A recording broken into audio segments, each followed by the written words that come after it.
Hi everyone, and welcome back to my channel. I wanted to do a 30-week twin pregnancy update, which will inevitably include an incompetent cervix update. If you didn't see my first video, I do go over all the details about how we found out about incompetent cervix and kind of what has gotten us to that point. I will link that video down below in case you didn't have a chance to see it. Basically, I have been on bed rest for 10 weeks. Yeah, about 10 weeks now, so it's been a long haul. We weren't sure in the beginning that I would even get this far, so the 30-week milestone feels huge. It's a huge milestone for us. We made it to the third trimester, which I know was a couple weeks ago, but just getting into the 30s, I really am so excited because there was a long time where that didn't look like it would happen. So this might be a little bit more of an upbeat video than my last video because I do feel in better spirits, and I'm not talking kind of about all the really sad things that had happened to us before.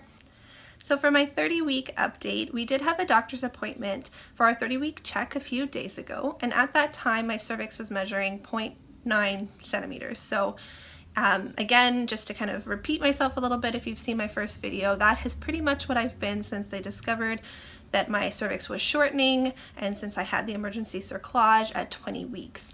So it's really great to be stable. The doctors were really happy. Even though that's not a lot of cervix, the fact that it isn't changing, they're really happy with that. So at this point, I am now moving from weekly checks to bi-weekly checks, and they're going to stop measuring my cervix altogether. The doctor did say that at this point, the cervix measurements aren't really helpful to them. So the good news for me there is that I can stop with the transvaginal ultrasounds, which for any of you who have had them before are not the most fun. So I'm really happy about that. The bi-weekly checks will be to continue to check on the growth of the twins and just make sure that everything is okay kind of as we move into these last few weeks of my pregnancy. So they did do a measurement of the girls. I am having twin girls at this appointment, and they are both measuring very close together, which is really great in terms of size and weight. So both of them are just around 3 pounds. One was like an ounce more and one was like an ounce less. So they're very close together, and the doctor said that they're measuring right on track, so everything's looking really good in terms of their growth and development, so that is really reassuring. So kind of as a next step moving forward, if nothing changes on my end, like for example, if I don't go into labor and I don't have any spotting or there's no symptoms that would warrant further investigation, so if there's no change and I just remain stable, the plan is to remove my stitch at 35 weeks. Twin pregnancies typically deliver around 36, 37 weeks, so the doctor just wants to make sure that the stitch is out before I do go into labor on my own. Whether or not I will have a C-section or be able to deliver vaginally has yet to be determined.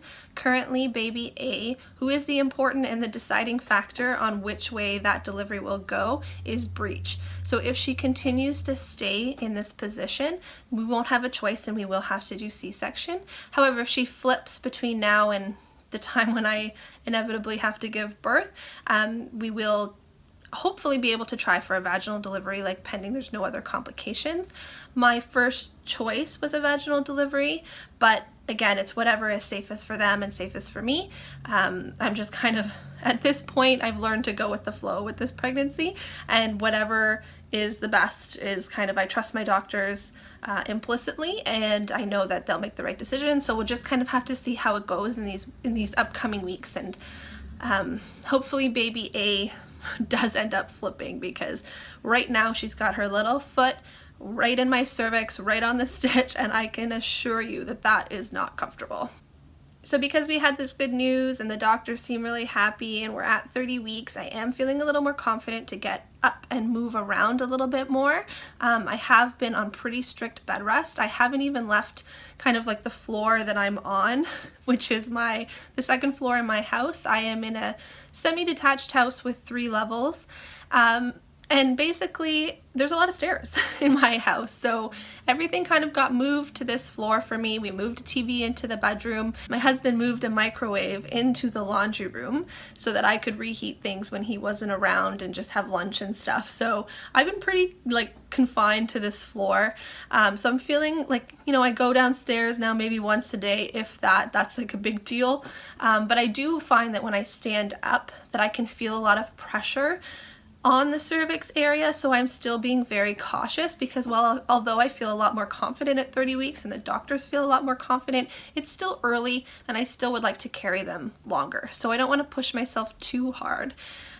So that's kind of where I'm at in terms of how strict my bed rest is. It's kind of a go with the flow. I just listen to my body, and I am still in bed most of the time, but like as you can see, I'm dressed today, and I didn't get dressed every day for a long time.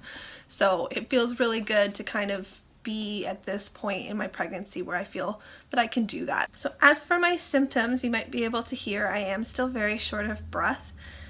This, I think, is just really to do with the size of my belly, and I will do a quick belly shot at the end of this video so you can see, but my lungs don't have a lot of room. I just can't ever feel like I'm taking a deep breath. So it does get uncomfortable sometimes, and definitely is better when I'm lying down. So another good reason to kind of stay off my feet, but sitting up I feel the kind of shortness of breath, and you can hear it in my speech. I'm sure that I can't quite catch my breaths. So that's a symptom that hasn't been the most fun, but it's definitely not the worst. I also have like an extremely itchy belly, and I've tried everything, like had recommendations, all kinds of like the natural oils, the coconut oil, almond oil, shea butter. I've tried it all. I've tried pregnancy creams. It doesn't matter. It doesn't matter how often I apply them.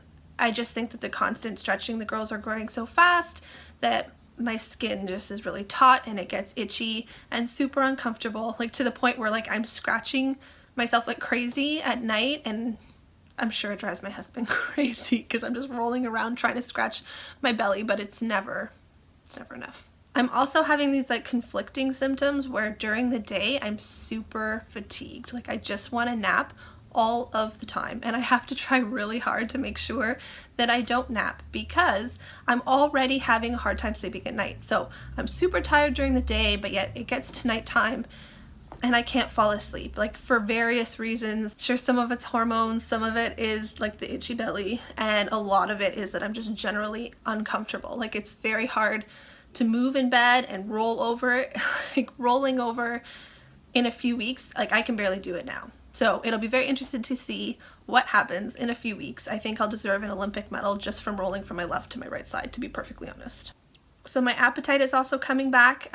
For the past, I don't know, 4 or 5 weeks, I would say that my appetite actually decreased, and I was kind of forcing myself to eat because I knew how important it was for their growth to make sure I was kind of maintaining this steady intake of calories.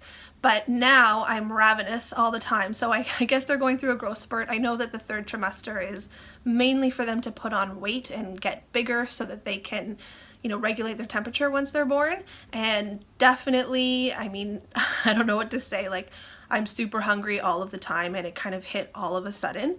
But to go with that, I also can't eat a lot at the same time because my stomach, I think, is also being squished just by the size of the girls.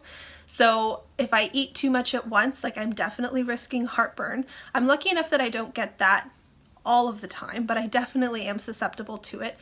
But if I try to eat too much at once, definitely I'll get heartburn. And if I lie down, because that valve on the stomach to the esophagus is weakened by pregnancy, by the pregnancy hormones, that's what explains the heartburn. But also, if I lie down and I've eaten too much, or even just tried to drink too much water at once, there is a risk that it will come back up. Now, I'm not saying that I'm vomiting all the time, because that would be terrible, but definitely I can feel it threatening. Like, it's gross. Like, I don't know if I should have even shared it because it's really gross, but it is what's happening.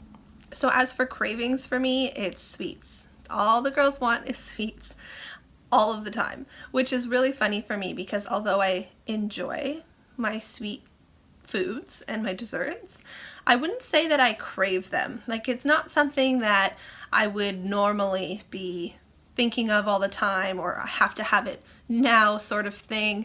I more crave in my normal day-to-day life savory things. I really like hamburgers and things. Like if I were to have a craving before pregnancy, it would probably be for a hamburger. But right now, all I can think about is sugary sweets. The other day, I was determined to have a skillet cookie. We don't have a skillet. My husband had to figure out how to do one in the crock pot and get me vanilla ice cream because I needed to have it. So it's really funny, like the things that change when you're pregnant and what your body wants.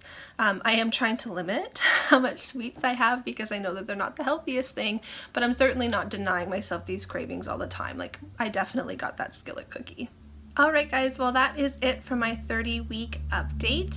I hope you enjoyed. If you have any questions, please feel free to comment below. I love to hear from you and to interact, so definitely post a comment or ask a question if you have any questions. But I did promise a belly update, so let me just see if I can get myself in frame to show you the size that I am right now. Apparently I'm basically full term. If I was having a single pregnancy, I look like I'm full term, but I'll let you be the judge of that. Alright, so that is my belly from the side. Kind of have to tuck it in so you can see. And then from the front, well, the sweater kind of, you can't see it, but it's more from the side. So we're definitely getting large. Alright guys, thanks so much for watching. I will be putting out another video later this week, so stay tuned for that.